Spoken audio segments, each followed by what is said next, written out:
wrapped in cloth. A porch with two chairs, though only one had been used in years. A man who had stopped expecting kindness to knock. A woman who had been bringing it anyway, every week, without being asked and without keeping score. Evelyn Marston was 24 years old, and she had lived on the property bordering the Whitlock farm since she was a girl. She knew the land the way she knew her own breath. The bend in the creek, the lean of the old grain silo, the way morning fog clung low over the Tennessee hills before the sun burned it off gold. She knew Jonesboro's dusty Main Street and its church bell that rang 2 minutes slow. And she knew Samuel Whitlock, 50 years old, a widower. The kind of man hard living could have made bitter, but hadn't. Samuel had chosen quiet instead.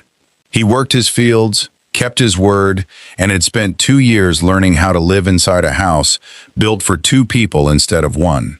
She had been bringing him food since his wife passed. Not out of pity, out of the particular kind of care you offer someone you've watched carry something heavy for far too long.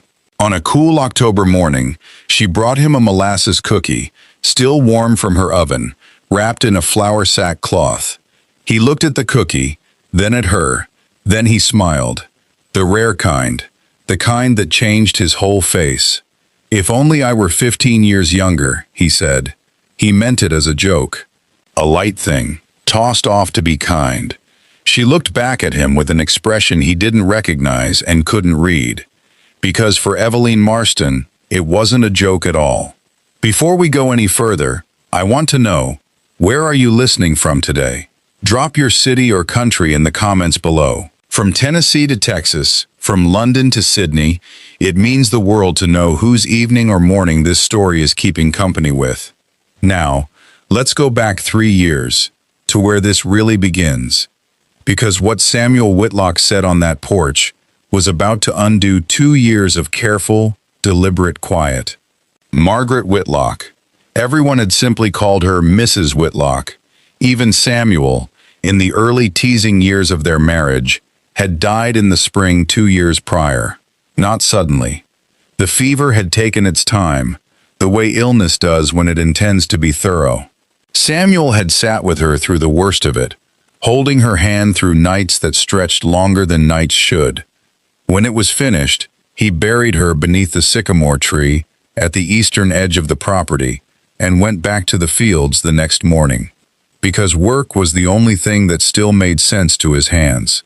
That was what people in Jonesboro said about Samuel Whitlock afterward, that he'd gone back to work the very next day.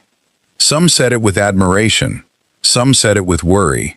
Samuel himself never had much of an opinion on the matter. He simply hadn't known what else a man was supposed to do with grief that large. Evelyn had known Margaret well. The Marston and Whitlock families had farmed adjoining land for nearly 25 years, her people to the south, the Whitlocks to the north, and Margaret had been the kind of woman who made a stretch of dirt road feel like a real neighborhood. When she died, something in the whole valley went quiet that had always been warm. Evelyn started bringing food 2 weeks after the burial. Not daily, she had her own 40 acres to run, ever since her parents had moved into town to be closer to the doctor. Just on Sundays, after church. A jar of preserves, a loaf of bread, a cookie when the molasses was fresh. Samuel always accepted it the same way. "You didn't have to do this."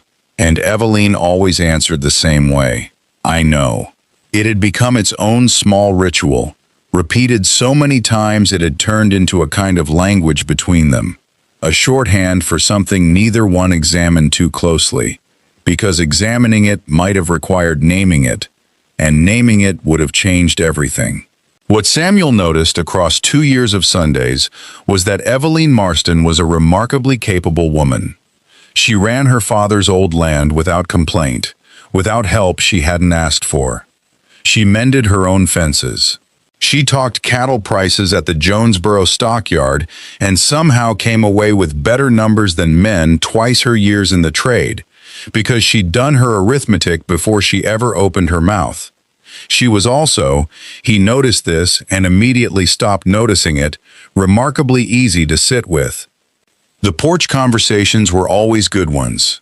Evelyn had opinions, and she gave them freely, without apologizing for having them. She laughed at things Samuel said, even when he himself hadn't been sure they were funny. She asked after his cattle and actually listened to the answers, the way most people in town only pretended to. Samuel had filed all of this away, carefully, under a heading marked Good Neighbor. It was a sturdy category. It asked nothing of him. He intended to keep her filed there indefinitely. Right up until the Sunday morning, she arrived with the molasses cookie, and he said the thing he said, and she looked at him the way she looked at him. And the careful little category began, quietly and without his permission, to fall apart. The town of Jonesboro had opinions about Eveline Marston. This surprised no one. Jonesboro, the oldest town in Tennessee, proud of its courthouse, its stagecoach stop, its long memory, had opinions about everything, especially about a young woman who ran a farm alone and didn't appear to need rescuing from it. The opinion that troubled Eveline most concerned Jonathan Pratt. Jonathan was 27, the son of the most prosperous dry goods merchant on Main Street, handsome in the unbothered way of men who'd always known it. He had been making his interest in Eveline known since the previous spring, never aggressively. He was too polished for that. He brought small gifts by. He appeared at the stockyard on the very days she did. He said the correct things in the correct tone, and the town adored him for it. He was young, he was prosperous. He would, people agreed, make Eveline Marston an excellent husband, a sensible match for a woman who was lovely and capable, but surely going to wear herself thin running that farm by herself if somebody didn't intervene. Mrs. Odette Fairweather at the general store told her so directly, "That Pratt boy is a fine catch. You could do a great deal worse, Eveline." Eveline thanked her, bought her thread, and said nothing further. Her friend Adeline, 26, newly married, and therefore in possession of certain authority, was less subtle. "He's asked after you 3 times this month, Eveline. 3 times. When do you intend to give the poor man a chance?" "When I want to," Eveline said pleasantly. "And when will that be?" Eveline looked toward the blue ridges to the east, those Tennessee mountains, always there, always exactly themselves. "I don't know," she said, which wasn't entirely the truth. She had a fairly clear notion of when she intended to give Jonathan Pratt a chance, and the honest answer was, approximately never. The reason behind that answer was something she wasn't yet prepared to say aloud, because saying it would make it real, and real things carried consequences a woman couldn't always control. She'd made the cookie on a Saturday evening. Good molasses, the dark kind from the jar her mother had left her. She'd mixed the dough the way she'd been taught. Patient hands, low heat. Don't rush the rise. She would later admit only to herself, taken more care with it than the occasion strictly demanded. She carried it across the field on Sunday morning, beneath a sky, doing what Tennessee skies do in October. An impossible, scrubbed blue that made the hills below look freshly painted. Samuel was on the porch when she arrived, as he always seemed to be on Sunday mornings, as though he'd learned the rhythm of her visits without ever admitting to himself that he had. He was drinking coffee, watching the ridgeline with the particular stillness of a man who'd made his peace with mornings. She climbed the steps and held the cookie out to him. He looked at it with genuine appreciation. Samuel Whitlock was a man who understood the worth of good baking, which Eveline had always considered a point in his favor. "Molasses," he said. "Last of the good jar," she answered. He looked at the cookie, then at her, and then he smiled. The rare smile, the slow-arriving one that made him look, briefly, like a younger version of the man he'd become. "If only I were 15 years younger," he said. Light. The way you say something meant to land gently and pass on by. Eveline looked at him. The Tennessee morning held them both still. A red-tailed hawk wheeled somewhere overhead. The hills did exactly what they always did. 15 years wouldn't be near enough, she said, and before he could untangle what that meant, she set the cookie on the porch rail, told him she had fences to check, and walked back across the field. Samuel stood on his porch a long while, looking first at the cookie, then at her retreating figure, then at the cookie again. Eventually he went inside, poured more coffee, sat at his kitchen table, and turned her words over for the rest of the day. And, if he were honest with himself, considerably longer than that. Jonathan Pratt arrived at Eveline's farm on a Tuesday with flowers. Not wildflowers picked along the roadside, shop flowers, ordered special, and brought up by stage from Knoxville, which meant he'd planned this days in advance. Eveline received them with the same warmth she gave most things, alongside the specific private unease of a woman who knows precisely what flowers ordered from Knoxville mean and isn't certain how to address it without being unkind. She put them in water. She offered coffee. Jonathan sat at her table with the comfortable ease of a man accustomed to being welcomed everywhere he went, and told her about his father's new freight contract with the rail line, describing it with the modest pride of a man who wants you to notice his success without appearing to want it noticed. He wasn't, she admitted privately, a bad man. He was pleasant. He was prosperous. By every practical measure, he was an entirely reasonable choice, and the town wasn't wrong about that much. He asked whether he might escort her to the harvest dance at the end of the month. "I'll think on it," she said. Kind enough, honest enough, and it bought her time she wasn't sure what to do with. After he left, she stood at her kitchen window and looked north, across the field, toward the Whitlock place. The late light sat gold on the ridges. The old barn threw a long shadow across the grass. Somewhere out there, Samuel was doing whatever Samuel did in the late afternoon, checking the north fence line most likely, which she knew because she'd been paying close attention for 2 years. She looked at the hills and thought about 15 years wouldn't be near enough, and what she had meant by it, and whether she was being foolish, and whether being foolish even mattered, and concluded, after a long while at that window, that it mattered a good deal less than she'd previously believed. Samuel Whitlock was not a man who processed things quickly. He was thorough, careful. He turned ideas over the way a man turns soil, checking what lay underneath before deciding what to plant. He turned 15 years wouldn't be near enough over in his mind for nearly 2 weeks straight. During those 2 weeks, he repaired the south fence, moved his cattle toward the lower pasture, fixed the porch step that had been loose since the previous winter, and held 3 one-sided conversations with his mule, Walter, an elderly, deeply unimpressed animal, about the nature of things that arrive precisely when a man has stopped expecting them. Walter offered no opinion. His attention, however, was sincere. On the 14th day, Samuel rode into Jonesboro for feed and heard, at the general store, that Jonathan Pratt had asked Eveline Marston to the harvest dance, and that she'd said she'd think on it, which the whole counter agreed was practically a yes already. Samuel bought his feed. He rode home. He put up his mule. He sat down on the porch where he'd said the thing he'd said, where she'd set the cookie on the rail, and thought about a woman who had crossed that field every Sunday for 2 years and never once asked for a single thing in return. He thought of Margaret, not with guilt, but with memory. Margaret had been gone 2 years and had been, while she lived, a woman of considerable plain sense who'd told him more than once that stubbornness pointed the wrong direction was simply foolishness wearing better boots. He thought about what Margaret would have said about this exact situation. He was fairly certain he already knew. He went inside and studied himself in the small mirror by the kitchen door. The gray at his temples, the lines the Tennessee sun had carved into him, the 50 years sitting plainly on his face. He had the particular conversation with his own reflection that a man has when he's trying to talk himself into something his better judgment has already settled. His better judgment won. He put on his hat and walked across the field. She was mending fence at the property line when he came into view. Not on her land, not on his, but at the boundary between, which felt, somehow, like the only fair place to have this conversation.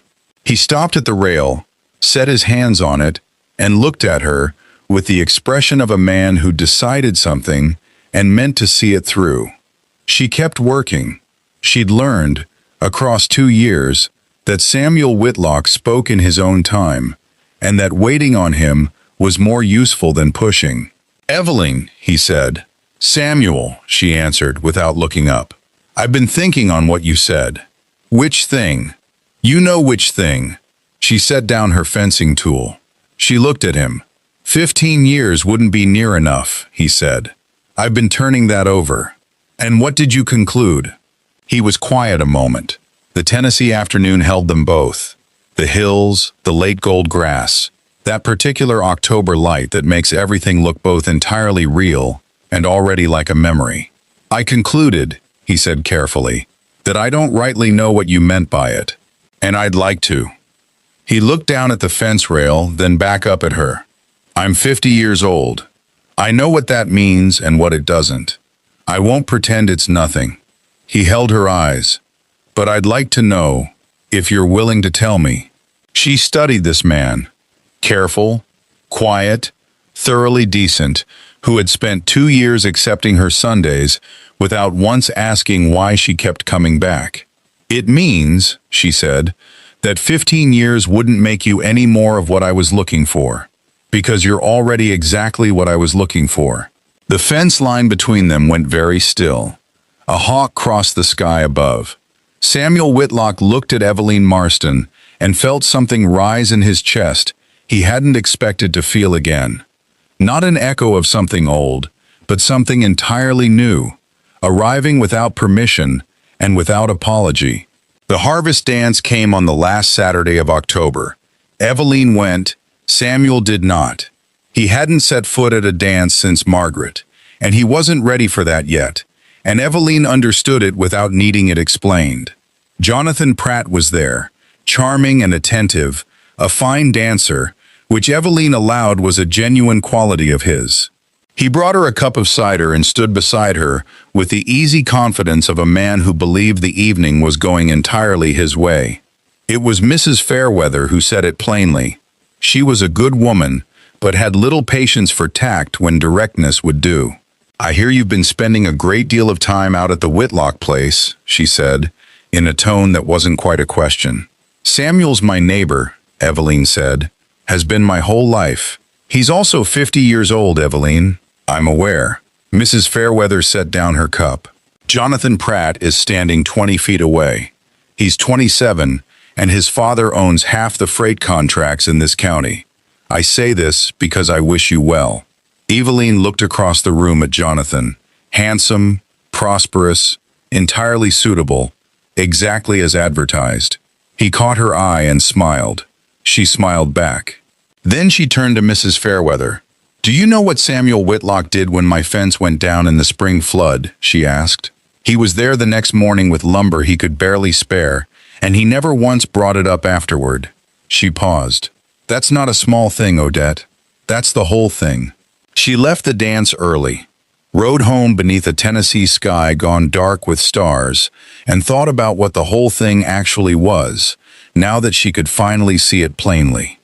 November arrived with the particular clarity Tennessee wears in late autumn. The hickories had gone gold, then bare. Frost touched the high ridges at dawn. The air carried the clean, no-nonsense chill of a season that doesn't negotiate. Samuel had been building something, not loudly, not in any way he announced. Evelyn noticed it the way she noticed everything about the Whitlock place. Gradually, visit by visit, the way a person notices a garden coming in. The porch step he'd meant to fix for 2 years, fixed. The kitchen window frame, warped since the last hard winter, replaced. The small back room, the one that had held Margaret's things and stayed shut for 2 years, stood open now, aired out, its weight gently cleared. She noticed all of it and said nothing.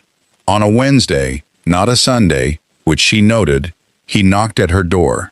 "I've been doing some work on the house," he said when she opened it. "I know," she said. "You're not subtle, Samuel. I've been visiting that house 2 years. I notice everything." He turned his hat in his hands. "I'd like to ask you something. And I'd like to ask it properly." She waited. "Jonathan Pratt is a good man," he said. "I know that. He's 27. He's got fine prospects, and there's every reasonable argument in his favor. He looked up. I'm 50 years old. I've got a farm that needs work, a porch I only just fixed, and a kitchen window I replaced last week. I can't compete with reasonable arguments. Then don't, she said. He looked at her. I'd like to come calling on you, he said, plain and proper, if you'll allow it.